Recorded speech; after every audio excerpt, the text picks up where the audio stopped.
ওকে, আচ্ছা আমরা লাস্ট ক্লাসে ইংলিশ 400 কন্টিনেন্টাল লিটারেচার পড়েছিলাম মাদার কারেজ অ্যান্ড হার চিলড্রেনের সামারিটা জাস্ট ওভারঅল। এখানে দেখেন আমি একটু ইনফোগ্রাফিক ওয়েতে একটু দেখাই। দেখেন সুন্দর করে পিকচার দিয়ে দেওয়া ড্রামের ছবি। ড্রাম হলো যে মেয়েটা ড্রাম বাজিয়ে প্রতিবাদ করে না, ক্যাটরিন, ওই এটা এখানে বোঝাচ্ছে। এবং এটা একটা ওয়ার্ড লিটারেচার ড্রামা, এই যে প্লে, এবং এটা একটা ওয়ার্ড লিটারেচার, মাঝখানে লেখা প্লে, ডানে world literature. Author Bertolt Brecht, first performed 1941, original language German. আচ্ছা, এখানে থিম কি?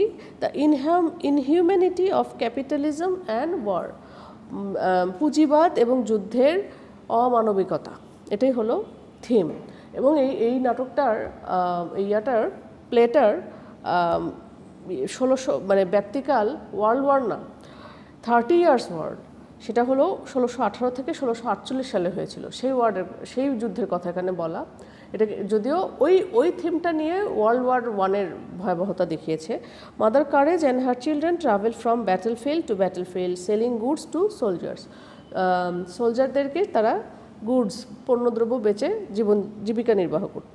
Mother Courage appreciates war time for what she earns, but she must give something in return the lives of her children. হয়তো সে ওয়ারকে প্রশংসা করছে, glorify করছে, because তার 2টা পয়সা এসেছে হাতে, বাট বিনিময়ে সে কিন্তু তার 3টা সন্তানই কম বেশি হারিয়েছে। আচ্ছা, এখানে এই মাঝখানের ক্যারেক্টারটা ইনি মেল না, ইনি ফিমেল, লাল ড্রেস পরা, ইনি মাদার কারেজ। এই যে কারেজের এখানে সাইন দেওয়া। Courage is during war takes troubling forms that bring inhuman instincts to light. কিছু ট্রাবলসাম তার জীবন, যার জন্য সে অমানবিক কিছু ইনস্টিংক্ট আসে তার মধ্যে। এটা ক্যাপিটালিজম এটা হলো এই কার্ডটাকে বোঝাচ্ছে। ক্যাপিটালিজম কী হবে? The powerful benefit more than the poor, but war time capitalism devalues all life. আচ্ছা, এটার পাওয়ারফুল, এটা এখানে কার্ডটা বোঝাচ্ছে। আর এটা গরিবদের থেকে এটা ভালো, বেটার, বাট যুদ্ধের সময় ক্যাপিটালিজম সবার জীবনকেই ডিভ্যালু করে ফেলে। সেটা 2-4 পয়সা ভালো অবস্থায় থাকলেও যুদ্ধ তো যুদ্ধই, সবার জীবন শেষ। আচ্ছা, আর কি? পাওয়ার স্ট্রাগল বলতে এখানে বোঝাচ্ছে এই দুটো লোককে। War divides rich and poor and women uses their wits to exert power over man. Power স্ট্রাগলের যেটা হচ্ছে এখানে ধনী গরিবের হচ্ছে পাওয়ারের একটা ক্লাস ডিস্টিংশন আসছে। আর মহিলারা এখানে কি করছে? উইট বা বুদ্ধি বা হিউমার, এগুলো দিয়ে তারা পুরুষদের উপরে খাটানোর চেষ্টা করতেছে। আচ্ছা, অথর বাম সাইডে দেখেন বার্টলট ব্রেস্ট, 1898 থেকে 1956 সাল তার জীবনকাল। Imbued with political criticism, satire and song, many of Brecht's works are particularly anti capitalist and anti war. সে সব লেখা, ইমবিউড মানে ভরপুর, মানে তা পরিপূর্ণ, পলিটিক্যাল ক্রিটিসিজম দিয়ে তার লেখা পরিপূর্ণ, স্যাটার এবং কিছু গান, এবং এগুলো দিয়ে পরিপূর্ণ হওয়াতে ব্রেস্টের ওয়ার্কগুলো পার্টিকুলারলি মানে ইন্ডিভিজুয়ালি নির্দিষ্টভাবে অ্যান্টি ক্যাপিটালিস্ট এবং অ্যান্টি ওয়ার। সে ক্যাপিটালিজমের একদম বিপক্ষে, ওয়ারের একদম বিপক্ষে। This themes are clear in the most famous play mother courage and her children. এটাই আমরা দেখতেছি। Theatrically revolutionary in their dismissal of conventions, Brecht's work remain a relevant and moving dramatic experience. এটা একটা রেভলিউশনারি, একটা মানে উল্লেখযোগ্য একটা ঘটনা, একটা রিভলিউশন বা বিপ্লবের মতো। বেসিক্যালি এর আগে ওর সেরকমভাবে মানে জোরালো হয়নি অ্যান্টি ওয়ার মুভমেন্ট। তো তার এই কনভেনশনের জন্য এই ইয়াগুলো খুবই ড্রামাটিক হতো, নাটকগুলো, থিয়েটারিক্যাল ওয়ার্কসগুলো। আচ্ছা, ক্যারেক্টারগুলো দেখেন। মেইন ক্যারেক্টার্স ডান সাইডে। মাদার কারেজ, সে একজন cynical resilient business woman focused on making money, earns her living selling wares during the war. মাদার কারেজের কি? সিনিক্যাল, সে হতাশাবাদী, তার জীবনে নৈরাশ্যের ঘন ঘটা অনেক, এবং রেসিলিয়েন্ট মানে সে আপাতত মানে শান্ত বা স্থিতিশীল। সে কিন্তু ছেলেমেয়েগুলো হারিয়েও সে কিন্তু ব্যবসা করে গিয়েছে, সেই অর্থে এই রেসিলিয়েন্ট টার্মটা ইউজ করা হয়েছে। সে একজন বিজনেস ওম্যান, ব্যবসায়ী মহিলা, যে যার টাকা পয়সা আর্ন করাটাই মুখ্য, বিকজ তার সন্তানদেরকে তাকে বাঁচাতে হবে। Earns her living selling wares during the war, পণ্যদ্রব্য, ওয়ার মানে পণ্যদ্রব্য বোঝাচ্ছে, গুডস বোঝাচ্ছে, এগুলো বেচে সে জীবিকা নির্বাহ করে। তার একটা মাত্র মেয়ে ক্যাথরিন। ভিক্টিমাইজড মিউট ইয়ং ইয়মেন, সে তো বিভিন্ন ধরনের ওই যে ভিকটিম হয়, যে ক্যাথলিক আর প্রোটেস্ট্যান্টদের মাঝখানে ভিকটিম হলো না, সে তো মারাই গেল। এবং সে মিউট, সে চুপচাপ, সে অত না, শান্তশিষ্ট মানুষ। তো loses her hopes for happiness but finds her voice during the long war. Long ওয়ারে তো সে তার একটা ভয়েস রেজ করে না, একটা ড্রাম বাজিয়ে হলেও তো একটা ভয়েস রেজ করেছে। চ্যাপলিন ক্যারেক্টারটা আমরা দেখেছি, এই লিভ হলো আর একটা সন্তান মাদার ক্যারেজের। চ্যাপলিন কি লুথারান পাস্তর, সে একজন যাজক। কাওয়ার্স বিহাইন্ড, মানে ধর্মের পিছনে, ধর্মীয় অ্যাফিলিয়েশন, ধর্মীয় পরিচিতির পিছনে নিজেকে লুকিয়ে রেখেছে। Rather than emerge as a spiritual leader, তার স্পিরিচুয়াল লিডার হওয়ার কিছুই নাই, জাস্ট ধর্মের নাম দিয়ে সে আছে আর কি, সে আর কিছুই পারে না। এই লিভ কি মাদার কারেজের ব্র্যাশ সান, ব্র্যাশ মানে হলো অ্যারোগ্যান্ট, একগুয়ে, জেদি ছেলে। Recognized as a hero in war, যুদ্ধের তাকে হিরো হিসেবেই রিকগনাইজ করা হয়েছে, বাট তাকে ফাঁসি দেওয়া হয় as a murderer in peace, শান্তির ক্ষেত্রে সে মার্ডার করেছে, সেজন্য তাকে ফাঁসি দেওয়া হয়েছে। আচ্ছা, এই সিম্বলগুলো বড় বড় আকারে লেখা আছে, বাট আমরা একটা ছোট ছবি আকারে দেখলে আমরা বুঝে যাবো, আমি বড় করে ডিসকাস করছি না। উইভেটস বুটস, একটা প্রস্টিটিউটের নাম শুনেছিলাম আমরা, তাই না? উইভেটস সামথিং, প্রস্টিটিউটের একটা ক্যারেক্টার ছিল না? হ্যাঁ, ওর বুটটা এখানে রিপ্রেজেন্ট করছে, সিম্পলাইজ করছে sexuality and the possibility of love during war, ভালোবাসা এবং নারীর যে সেক্সুয়ালিটি সেই জিনিসটা রিপ্রেজেন্ট করছে। কার্ট, মাদার কারেজের যে কার্ট, এগুলো হলো সিম্বল। এই সিম্বলটা কিসের symbol? Stands for survival and the lasting nature of war. Survive করছে মাটা, এটা একটা সার্ভাইভিং একটা জিনিস, সিম্বল। প্লাস যুদ্ধ, সেটা যে লং টার্মের যুদ্ধ, এটা থামাথামির কোনো নাম নাই, এই জিনিসটা কার্টটা সিম্বলাইজ করছে। আর কি? ড্রাম, ক্যাথরিন লাস্টে ড্রাম বাজায়, represents Kattrin's resistance to war time violence. War time, যুদ্ধের সময় যে ভায়োলেন্সগুলো, সেগুলোর প্রতিবাদ স্বরূপ এই ড্রামটা বুঝিয়েছে। এটা একটা সিম্বল বহন করে। সিম্বলটা মনে হচ্ছে যে এটা একটা যুদ্ধের বিরুদ্ধে একটা প্রতিবাদ স্বরূপ, যেটা ক্যাথরিন ড্রাম বাজিয়ে জনগণকে সচেতন করে, প্রোটেস্ট্যান্টদেরকে। আচ্ছা, courage is the name they gave me because I was scared of going broke. তারা আমার নাম দিয়েছে কারেজ বিকজ তাদের ভয় ছিল আমি হয়তো ভেঙে পড়বো। এটা একটা মাদার কারেজের সিন, মানে এরকম একটা ডায়ালগ ছিল মাদার কারেজে। ওভারঅল আমি পিকচারাস্ক দিয়ে বোঝানোর চেষ্টা করলাম। এরপরে আমি যাব হলো আরও ডিটেলসে। মাদার কারেজের আরও কিছু জিনিস আমি দিয়েছি।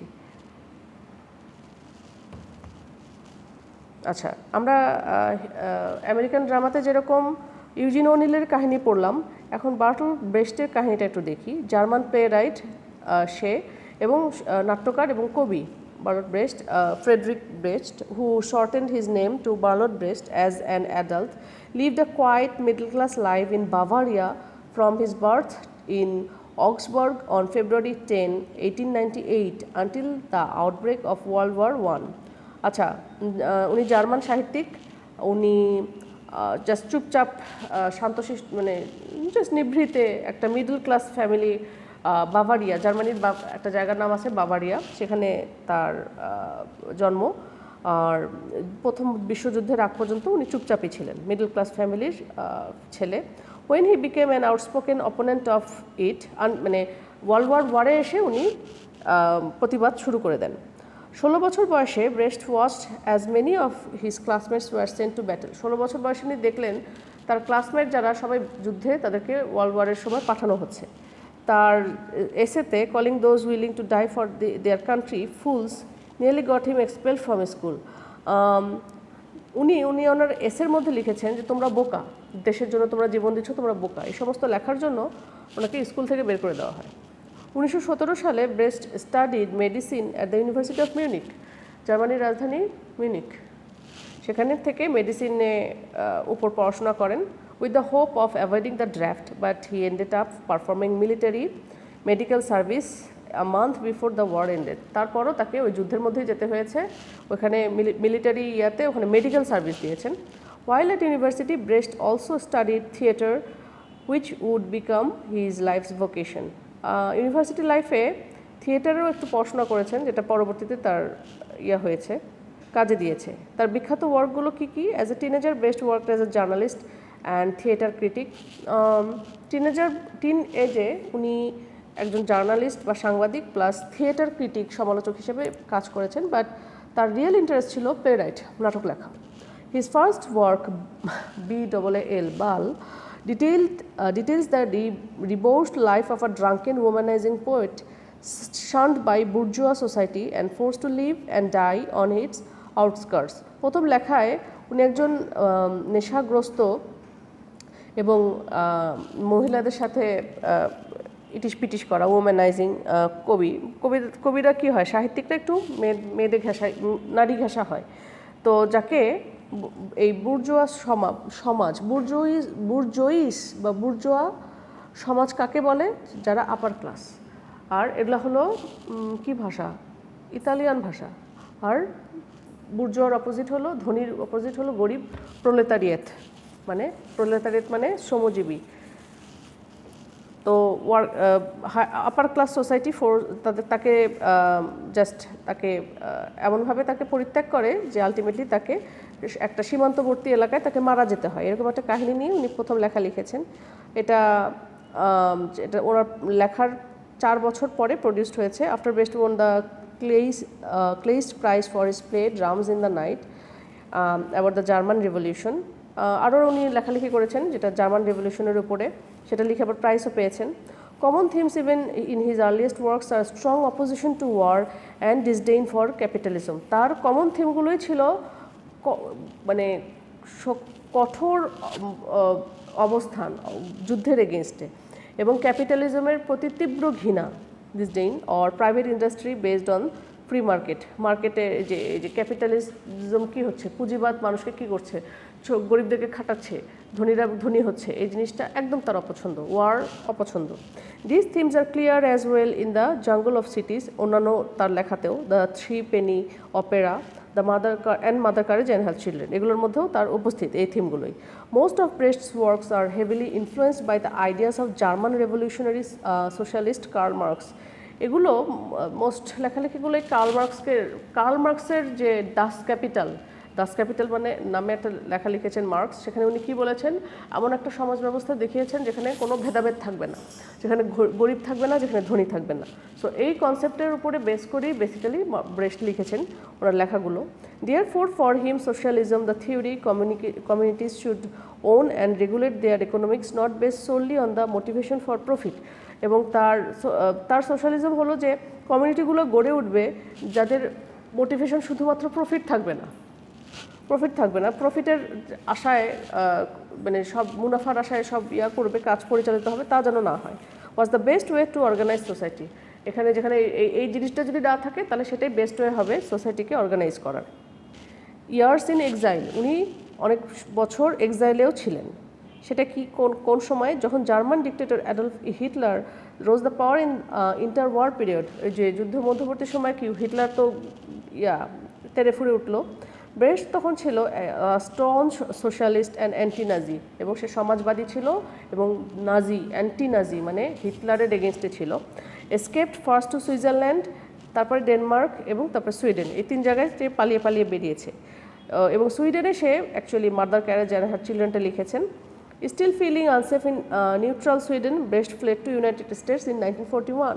সুইডেন থেকেও ভালো না লাগাতে আমেরিকায় উনি 1941-এ শিফট করেন, যেখানে অন্যান্য রিফিউজিদের মধ্যে উনি বসবাস করেছেন এই যুদ্ধের মধ্যে।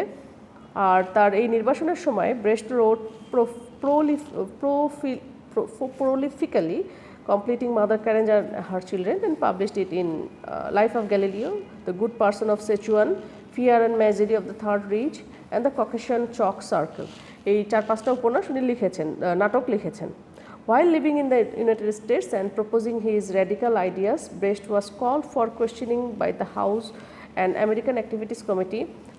যখন আমেরিকায় সে বসবাস করতেছিল এবং তার যুক্তিবাদী চিন্তাভাবনা প্রপোজ করছিল, তার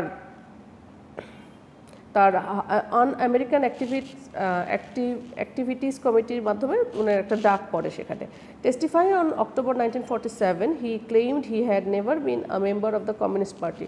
ওই আমেরিকান সোসাইটি তাকে ডেকেছে এবং সেখানে সে শপথ নিয়েছে না আমি কমিউনিস্ট পার্টির সাথে জড়িত নই, সেটা আবার বলছে।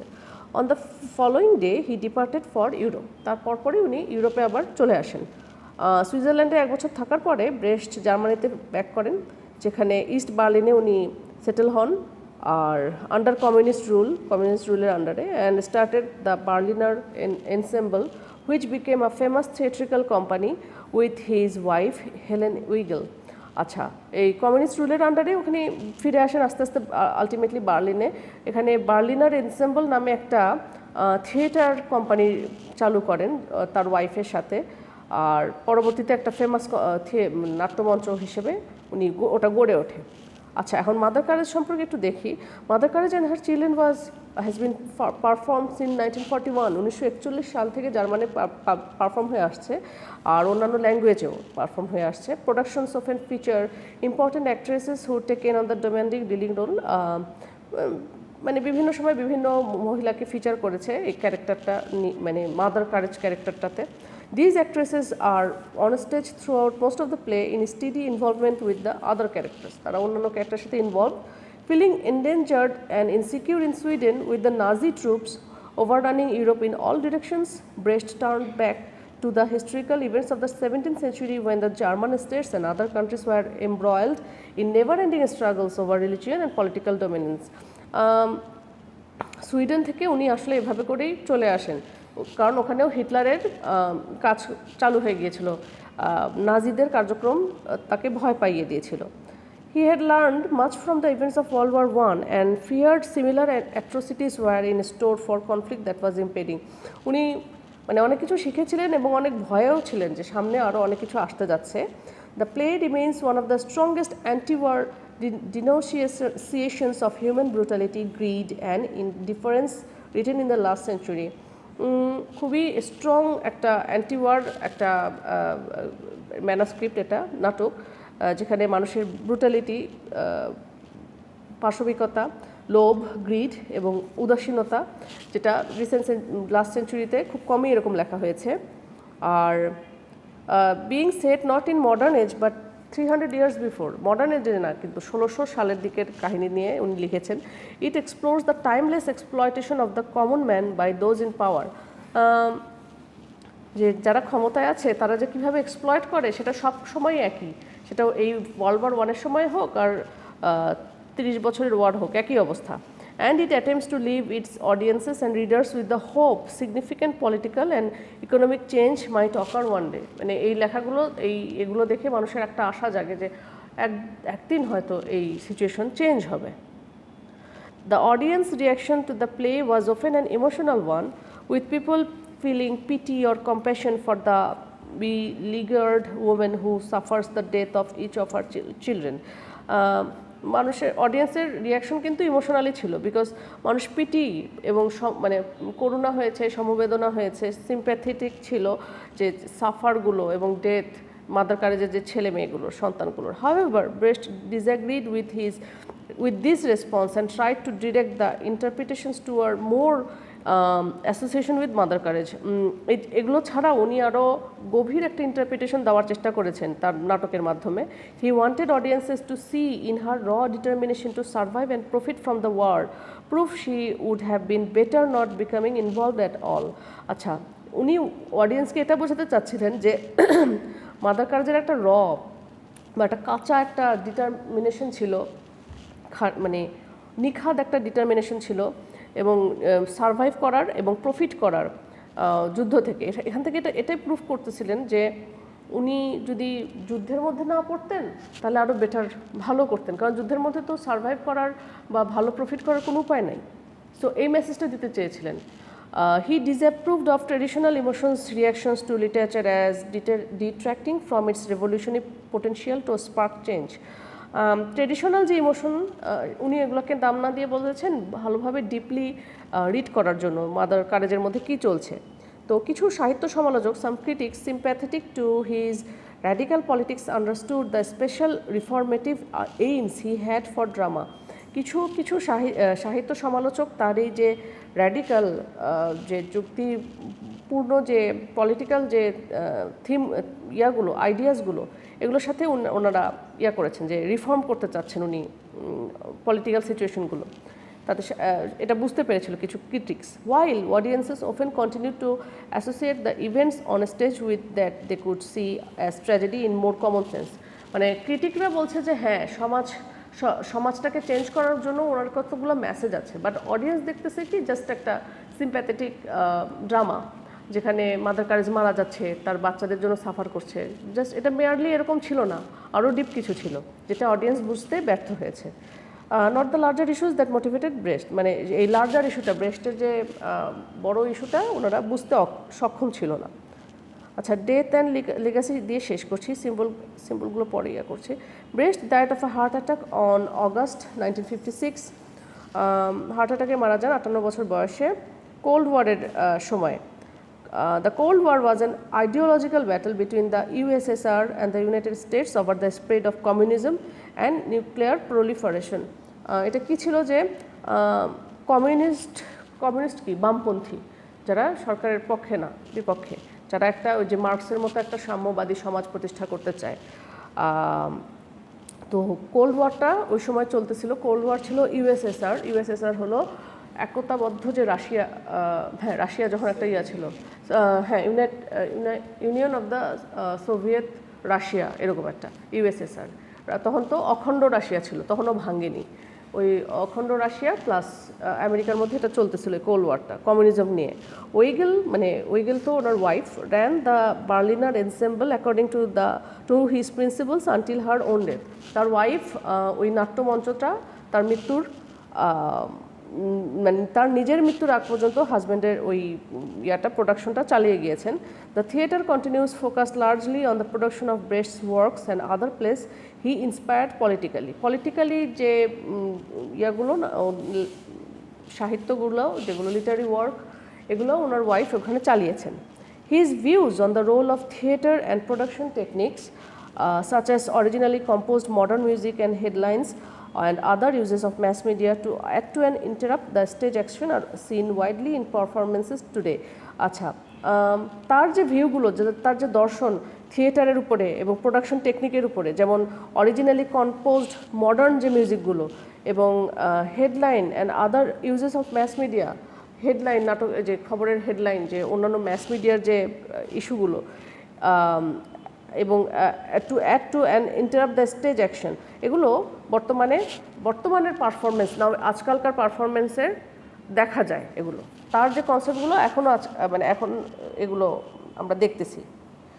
And his strong anti-war and anti-capitalist sentiments have remained relevant through the years and his plays continue to attract performance আর অডিয়েন্সেস ওয়ার্ল্ড। তার যে অ্যান্টি ওয়ার এবং অ্যান্টি ক্যাপিটালিস্ট যে সেন্টিমেন্ট সেটা রিলিভেন্ট এখনও পর্যন্ত সেটা এখনও দেখা যায় এবং তার প্লেগুলো এখনও দর্শকদেরকে সমানভাবে আকৃষ্ট করে চলেছে। সো ওভারঅল এই হলো মাদার কারেজ অ্যান্ড হার চিলড্রেনের থিমগুলো বলতে গেলে।